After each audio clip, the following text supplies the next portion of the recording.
नंतर माझी body give up करते. असे गोड शब्द पण नाही विचारत रे तुम्ही दोघं. मित्राच्या कॉलर बाहेर जात नाही का तू? हे बघा उडते या काइंड ऑफ होते जसं सी.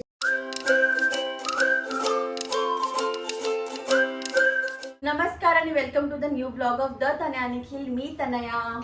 मी निखिल. तुमचं अगदी मनापासून स्वागत करतोय आपल्या आजच्या एका नवीन ब्लॉग मध्ये. माझ्या चेहऱ्यावर आज खूप आनंद आहे. याचं कारण वेगळं असं काही नाहीये, तर याचं असं एकच छान कारण आहे, ते म्हणजे निखिलला सुट्टी आहे आज. येस. आणि सुट्टी असली का तो मला घरकामात पण खूप मदत करतो. त्याच्यामुळे मला असं वाटतं की तो असं पण तो खूप ब्रेक घेत नाही. सुट्टी घेतली सो मला बरं वाटतंय आणि मी तर आनंदी आहे, सोबत निखिल पण आनंदी आहे. निखिल तू का आनंदी आहे? आज फ्रायडे आणि आज चिकन डे. आणि आतापर्यंत तुम्हालाही कळलं असेल निखिल फ्रायडे चिकन कसलं कॉम्बिनेशन झालंय. सो मस्त त्याच्यासाठी इकडे चिकन बनतंय. आणि जसं निखिलला खुश केलंय तसंच मी आज सखीला पण खुश करायचा प्रयत्न केलाय, कारण मी सखीसाठी काहीतरी आणलंय. हा नूडल्स. तशा ना मी तिला नूडल्स देत नाही सखीला, कारण त्या मैद्याच्या वगैरे असतात. बट ना मी यावेळेस ह्या स्लर्फ आमच्या मिलेट नूडल्स आणल्या आहेत. ह्या ना मैदा पण नाहीये आणि ह्या फ्राईड नाहीयेत, ह्या ड्राय केलेल्या असतात. आणि हे कसं आहे माहिती का, लास्ट टाइम जेव्हा आम्ही नाशिकला होतो तेव्हा वहिनीने एकदा हे गौरीसाठी तयार केलेलं होतं आणि सखीसाठी डोसा केला होता, कारण मी तेव्हा सखीला नूडल्स वगैरे असं कधी दाखवलेलंच नव्हतं किंवा तिला माहितही नव्हतं त्या गोष्टीबद्दल. पण जेव्हा तिने दीदीच्या ताटात हे बघितलं तेव्हा मॅडमने म्हणजे ती नूडल्स खायला बसली, त्याच्या डोशाकडे तिने बघितलं पण नाही. सो काल मी गेली होती किराणा आणायला, तेव्हा मला दिसला या स्लर्फ आमच्या नूडल्स. तर म्हटलं करूयात ट्राय, मला बघायची पण आहे तिची रिॲक्शन. असं पण काय होतं ना, तिला जर स्नॅक दिलं ना तर ती म्हणजे जेवण स्किप करायला बघते. तर म्हटलं एक हेल्दी रिप्लेसमेंट आहे. सो म्हटलं करूयात ट्राय आणि मला तिची रिॲक्शन पण बघायची की त्याच्यानंतर काही तिने दुसऱ्या कोणत्याच नूडल्स खाल्ल्या नाही, स्लर्फ आमच्याच खाल्ल्या होत्या तेव्हा पण. आणि आज मला तिला देऊन बघायचं आहे की कशी ती रिॲक्ट करते. अरे बाबा मी तुझ्या पोरीला चांगलंच खाऊ घालणार आहे. याच्यात कलर पण नाही आणि प्रिझर्वेटिव्ह पण नाही. हा, आणि मुळात त्या फ्राईड नाहीये आणि मैद्याच्या नाहीत. नाही तर आपण बाहेर नूडल्स बघतो त्या मैद्याच्या असतात. तर म्हटलं एक सेफ ऑप्शन आहे आणि मला बघायचं आहे ट्राय करून. कॅरी करायला पण सोपं बाहेर कुठे गेलं तर. सगळी कशी खाते यार, परत ते पण बघता येईल अजून. मला सगळीचीच रिॲक्शन बघायची की ती कशी रिॲक्ट करते हे बघून. स्लर्फ आमच्या या ज्या नूडल्स आहेत ना, ह्या 2 सर्विंग मध्ये असतात, म्हणजे मुलांच्या छोट्या टमीसाठी ना एकदम परफेक्ट पोर्शन. सध्या ना मी सखीसाठी एकच घेणार आहे आणि बाकीचं जे काही आहे ते मी ठेवून दिलंय. तर इथे छान थोड्या भाज्या टाकल्या आहेत, पाणी उकळून घेतलंय आणि मग त्यात ह्या नूडल्स वगैरे टाकल्या मी. आणि आता मला तिची रिॲक्शन बघायची की ती कशी रिॲक्ट करते. खूप जास्त वेळ लागला नाही. सोबतच एक मसाला मॅजिकचं जे पॅक होतं ना ते पण त्यात ॲड केलं. तर स्टार्टिंगला आम्हाला पापाने खाऊ घातलं आणि त्याच्यानंतर चव लागली तिला, मग स्वतःच्याच हाताने घेऊन खाणं चालू होतं. तिला ते आवडलं, याच्यात मला खूप आनंद होता. आणि आम्ही स्वतः तर खातच होतो, सोबत पापालाही बळजबरी खाऊ घालायचं, जे काही होतं ना ते काम चालू होतं आमचं. तर बापले एक मस्त नूडल्स एन्जॉय करताय. पण काल भाज्या आणताना ह्या नूडल्स सोबत ना मी स्लर्फ आमचे हे कुकीज पण आणलेले होते. हे पण सेम मैदा किंवा पाम ऑइल यूज करून बनलेले नाहीयेत. तर हे प्रॉपर आपण म्हणतो ना कोणतेही प्रिझर्वेटिव्ह नसलेले त्या काइंड ऑफ कुकीज आहे. हे पण सगळ्यांनी आधी ट्राय केले. हे रागी फ्लेवरमध्ये, हे ओट्स फ्लेवरमध्ये. सो मस्त हे एक हेल्दी रिप्लेसमेंट आहे. आत्ता तर मी तिला काही लगेच खायला देणार नाहीये, पण जेव्हा तिला गार्डनमध्ये नेते किंवा ती घरात काहीतरी स्नॅक पाहिजे असतं तिला, त्यावेळेस हा एक मस्त ऑप्शन आहे. पुन्हा आता मी ट्रिपला पण जाणार आहे, त्यावेळेस पण मी हे मस्त कॅरी करणार आहे. सो तुम्हाला पण जरी प्रॉडक्ट हवं असतील तर मी डिस्क्रिप्शनमध्ये सगळी लिंक दिलेली आहे, किंवा स्लर्फ आमच्या वेबसाईटवर जर तुम्ही माझा कोड तनया10 यूज केला तर तुम्हाला छानसा डिस्काउंट सुद्धा मिळेल. सो नक्की याला ट्राय करा जर तुमच्या घरात छोटे बेबी असतील तर. कट टू डायरेक्ट संध्याकाळ. दिवसभर खूप कसं काही शूट नाही केलंय मी. आता शूट करायला घेतलंय. आता 5 वाजलेत आणि आता माझं सेशन सुरू होणार आहे. जनरली ते सकाळी 5:30ला असतं, पण काल माझी झोप झाली नव्हती आणि झोप नाही झाली तर तो दादा सेशन घेत नाही, बॉडी रिकवर नाही होत असं त्याचं आहे काहीतरी सूत्र. त्याच्यामुळे मग नाही झालं. तर आज संध्याकाळचं सेशन आहे 5 वाजेचं, त्याच्यामुळे सखीला लेट झोपवलं होतं मी. पण मॅडम उठला आहे. आता किती करू देते किती नाही माहीत नाही. निखिलला आता तासभर चांगला स्थान देणार आहे ती, कारण तिला हे डम्बेल्स मागे पुढे करायला खूप आवडतं. तिच्याकडनं उचलल्या जात नाही, पण ती हाताने असं लोटायचं ट्राय करते त्यांना. आणि मी डंबलच ठेवत होती, तर एकाच वेळेस मी ते 7.5 2 15 किलोचे एकाच वेळेस ठेवले. मी आई ग असं केलं. ती तिकडनं बेडरूममध्ये पळत आली. ती मम्मा तुला काय झालं सखी, ए सखी, पळाली परत पप्पाकडे. तर किती 4:45 झालेत. 15 मिनिटात सेशन होईल. सेशन नंतर आज मी ट्राय करेल की ती बोर्नव्हिटाची रेसिपी तुमच्यासोबत शेअर करेल म्हणून, कारण ती राहून जाते आणि सखीचं पण आता संपलं आहे, तर मला पण तो पण करायला वेळ नव्हता मिळाला. तर आज मी ट्राय करते की ते करेल, कारण माझे एकदा काजू संपून झालेत खाऊन माझे आणि सखीचे मिळून. त्याच्यामुळे काजू संपायच्या आत मला ते करावं लागणार आहे आणि आज मी ते करते. तर येस, सेशन ओव्हर झालं आहे. सेशनमध्ये काही शूट नाही करतात मला, वाटतं माझा घाम बघू शकता. स्ट्रेंथ ट्रेनिंग याच्या आधी खूप अशी केलेली नव्हती, त्यामुळे आता थोडं जाम होते मी. तरी आमचा ट्रेनर दादा म्हणतो की तुझा अजून हनीमून पिरियड चालू आहे, तुला अशा तऱ्हेने देतो आहे मी. पण एका पॉईंटनंतर माझी बॉडी गिवअप करते. बट तेच स्ट्रेंथ बिल्ड करण्याचं काम चालू आहे, त्याच्यामुळे माझे कॅलरीज वाढत आहेत. आणि ते तुम्हाला मागच्या व्हिडिओमध्ये पण सांगितलं 2 किलोने वजन वाढलं आहे. आणि दादा म्हणत होता अजून 250 कॅलरी ॲड करायच्या आहे. बघू. बट आता मी चांगलं खाते, लाईक टोटली प्रोटीन घेते. माझ्या बॉडी वेट एवढं सगळं छान चालू आहे. सखी पण मध्ये येऊन हाय बाय करून गेली आहे. निखिल माझं झालं आहे, पाठव तिला. बट मला हा ग्लो आवडतो आहे आणि जेव्हा मी पुढच्या वर्षी हे व्हिडिओ बघेल तेव्हा मला अशी चबी मी नाही दिसणार. Hope so. कोणीतरी मला सांगितलं कोणतरी इंजेक्शन घेते आणि बारीक होतं. I don't know about that. म्हणजे कोणाची कमेंट होती, मला सापडली तर मी स्क्रीनशॉट टाकते. बट मला त्याची काही आयडिया नाही. तुम्हाला असेल तर खाली कमेंटमध्ये मला प्रॉपर सांगा. बट आय डोंट थिंक की मी तसं काही करेल. बट माहिती घ्यायला काय हरकत आहे. सो असेल माहिती तर सांगा. And yes, stay tune. आणि पसारा कोण आवरणार आहे आता? पप्पा. बोटाला लागलं का? हो ग माझी राणी ग. पापा काय खातोयस तू? मी रस्सा पितोय आज, तांबडा रस्सा. ओहो. आणि सख्या पसारा कोण आवरणार आहे आता? स्वतःच्या हाताने बनवलेला असं पण सांग. स्वतःच्या हाताने. अरे मग मी कौतुकाने सांगते की तू बनवलाय, मी नाही बनवलाय असं. बाप लेकीचं मस्त खाऊन झालंय, मला कोणी विचारलं सुद्धा नाहीये. पाहुणे आली आमच्या घरी. तू पाहुणे आली आमच्या घरी. अरे पण तुमचं ज्या दिवशी नॉनव्हेज असेल तर तू जेवली का, तुला काही हवंय का, असे गोड शब्द पण नाही विचारत रे तुम्ही दोघं मला.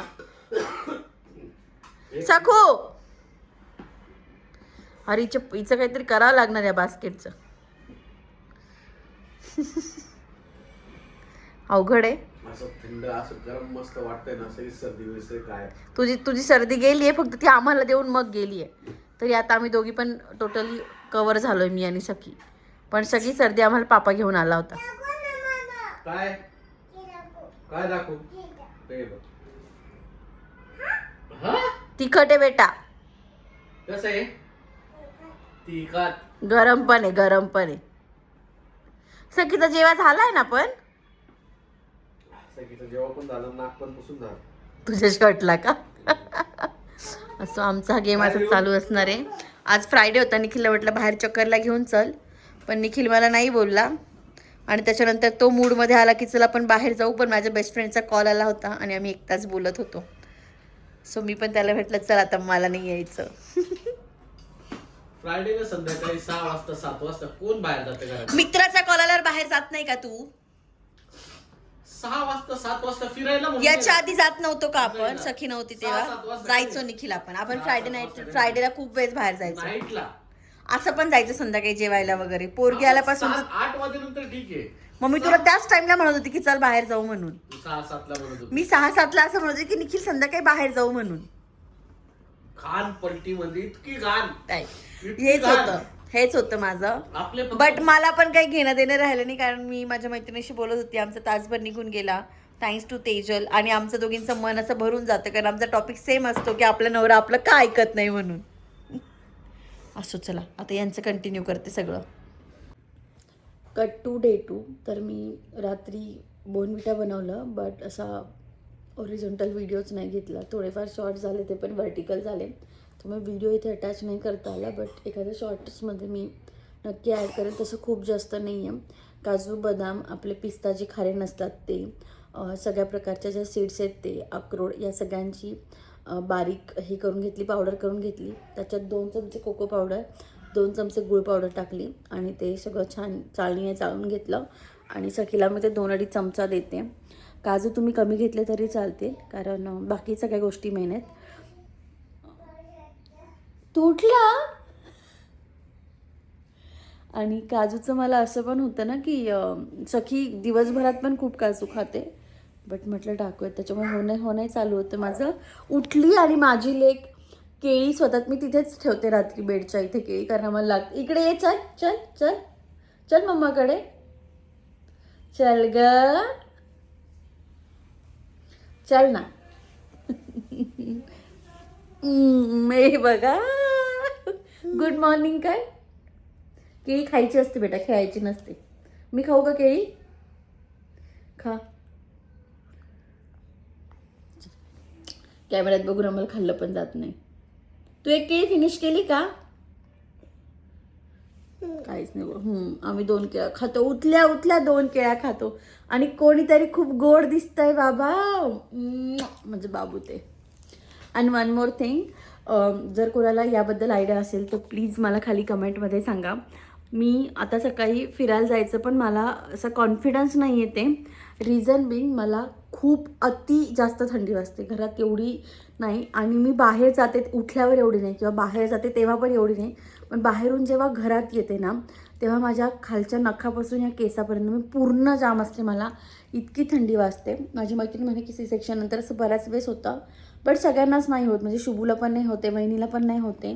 बट माझं खूप विचित्र, म्हणजे मी तुम्हाला काय सांगू, आल्यावर मला असं होतं की काहीतरी वेगळंच होतं आपल्या बॉडीसोबत. आणि मी बरं असं नाही, मी जाताना रुमाल बांधते, म्हणजे कान पॅक असतं, नाक पॅक असतं, आतमध्ये शर्ट असतं, वरती स्वेटशर्ट असतं, सॉक्स वगैरे. मी पूर्ण पॅक होऊन जाते, कारण मला कानात कापूस सगळं टाकून जाते.